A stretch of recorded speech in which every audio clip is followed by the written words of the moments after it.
मासिक शिवरात्रि प्रदोष व्रत कथा।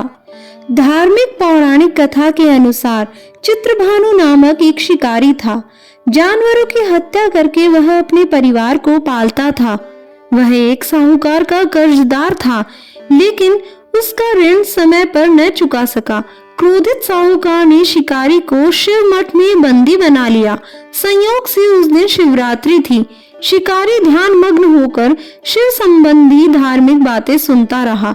चतुर्दशी को उसने शिवरात्रि व्रत की कथा सुनी। शाम होते ही साहूकार ने उसे अपने पास बुलाया और ऋण चुकाने के विषय में बात की। शिकारी अगले दिन सारा ऋण लौटा देने का वचन देकर बंधन से छूट गया। अपनी दिनचर्या की भांति वह जंगल में शिकार के लिए निकला, लेकिन दिन भर बंदी गृह में रहने के कारण भूख प्यास से व्याकुल था। शिकार खोजता हुआ वह बहुत दूर निकल गया। जब अंधकार हो गया तो उसने विचार किया कि रात जंगल में ही बितानी पड़ेगी।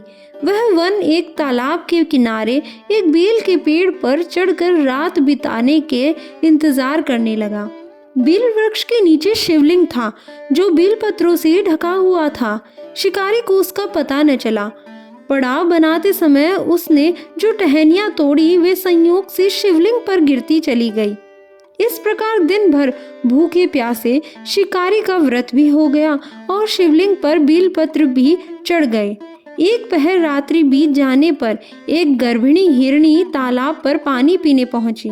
शिकारी ने धनुष पर तीर चढ़ाकर जो ही प्रत्यंचा खींची, हिरणी बोली, मैं गर्भिणी हूँ, शीघ्र ही प्रसव करूंगी। तुम एक साथ दो जीवों की हत्या करोगे, जो ठीक नहीं है। मैं बच्चे को जन्म देकर शीघ्र ही तुम्हारे समक्ष प्रस्तुत हो जाऊंगी, तब मार लेना। शिकारी ने प्रत्यंचा ढीली कर दी और हिरणी जंगली झाड़ियों में लुप्त हो गई। प्रत्यंचा चढ़ाते तथा ढीली करते के समय बेलपत्र अनायास ही टूटकर शिवलिंग पर गिर गए। इस प्रकार उसने अनजाने में ही प्रथम पहर का पूजन भी संपन्न कर लिया। कुछ ही देर बाद एक और हिरणी उधर से निकली। शिकारी की प्रसन्नता का ठिकाना न रहा। समीप पाने पर उसने धनुष पर बाण चढ़ाया। तब उसे देख हिरणी ने विनम्रता पूर्वक निवेदन किया, हे शिकारी, मैं थोड़ी देर पहले ऋतु से निवृत्त हुई हूँ। कामातुर विरहिणी हूँ, अपने प्रिय की खोज में भटक रही हूँ। मैं अपने पति से मिलकर शीघ्र ही तुम्हारे पास आ जाऊंगी। शिकारी ने उसे भी जाने दिया। 2 बार शिकार को खोकर उसका माथा ठनका। वह चिंता में पड़ गया। रात्रि का आखिरी पहर बीत रहा था। इस बार भी धनुष से लगकर कुछ बेलपत्र शिवलिंग पर जा गिरे तथा दूसरे प्रहर की पूजन भी संपन्न हो गया। तभी एक अन्य हिरण अपने बच्चों के साथ उधर से निकली। शिकारी के लिए यह स्वर्णिम अवसर था। उसने धनुष पर तीर चढ़ाने में देर नहीं लगाई। वह तीर छोड़ने ही वाला था कि हिरणी बोली, हे शिकारी, मैं इन बच्चों को इनके पिता के हवाले करके लौट आऊंगी। इस समय मुझे मत मारो। शिकारी हंसा और बोला, सामने आए शिकार को छोड़ दूं? मैं ऐसा मूर्ख नहीं। इससे पहले मैं 2 बार अपना शिकार खो चुका हूँ। मेरे बच्चे भूख प्यास से व्यग्र हो रहे हैं। उत्तर में हिरणी ने कहा, जैसे तुम्हें अपने बच्चों की ममता सता रही है, ठीक वैसे ही मुझे भी। हे शिकारी, मेरा विश्वास करो, मैं इन्हें इनके पिता के पास छोड़कर तुरंत लौटने की प्रतिज्ञा करती हूँ। हिरणी का दुख भरा स्वर सुनकर शिकारी को उस पर दया आ गई। उसने उस मृगी को भी जाने दिया। शिकार के अभाव में तथा भूख प्यास से व्याकुल शिकारी अनजाने में ही बेल वृक्ष पर बैठा बेलपत्र तोड़ तोड़ कर नीचे फेंकता जा रहा था।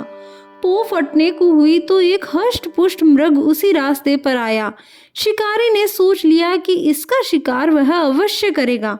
शिकारी की तनी प्रत्यंचा देखकर मृग विनीत स्वर में बोला, हे शिकारी, यदि तुमने मुझ पे पूर्व आने वाली 3 मृगियों तथा छोटे बच्चों को मार डाला है तो मुझे भी मारने में विलंब न करो, ताकि मुझे उनके वियोग में एक क्षण भी दुख न सहना पड़े। मैं उन हिरनियों का पति हूँ। यदि तुमने उन्हें जीवन दान दिया है तो मुझे भी कुछ क्षण का जीवन देने की कृपा करो। मैं उनसे मिलकर तुम्हारे समक्ष उपस्थित हो जाऊंगा। मृग की बात सुनते ही शिकारी के सामने पूरी रात का घटना चक्र घूम गया।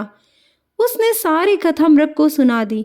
तब मृग ने कहा, मेरी तीनों पत्नियां जिस प्रकार प्रतिज्ञाबद्ध होकर गई हैं, मेरी मृत्यु से अपने धर्म का पालन नहीं कर पाएंगी। अतः जैसे तुमने उन्हें विश्वास पात्र मानकर छोड़ा है, वैसे ही मुझे भी जाने दो। मैं उन सब के साथ तुम्हारे सामने शीघ्र ही उपस्थित होता हूँ। शिकारी ने उसे भी जाने दिया। इस प्रकार प्रातः हो गई। उपवास, रात्रि जागरण तथा शिवलिंग पर बेलपत्र चढ़ने से अनजाने में ही शिवरात्रि की पूजा पूर्ण हो गई। पर अनजाने में ही की हुई पूजन का परिणाम उसे तत्काल मिला। शिकारी का हिंसक हृदय निर्मल हो गया, उसमें भगवत शक्ति का वास हो गया। थोड़ी ही देर बाद वह मृग सपरिवार शिकारी के सम्मुख उपस्थित हो गया ताकि वह उनका शिकार कर सके। किंतु जंगली पशुओं की ऐसी सत्यता, सात्विकता एवं सामूहिक प्रेम भावना देखकर शिकारी को बड़ी ग्लानि हुई। उसने मृग परिवार को जीवन दान दे दिया।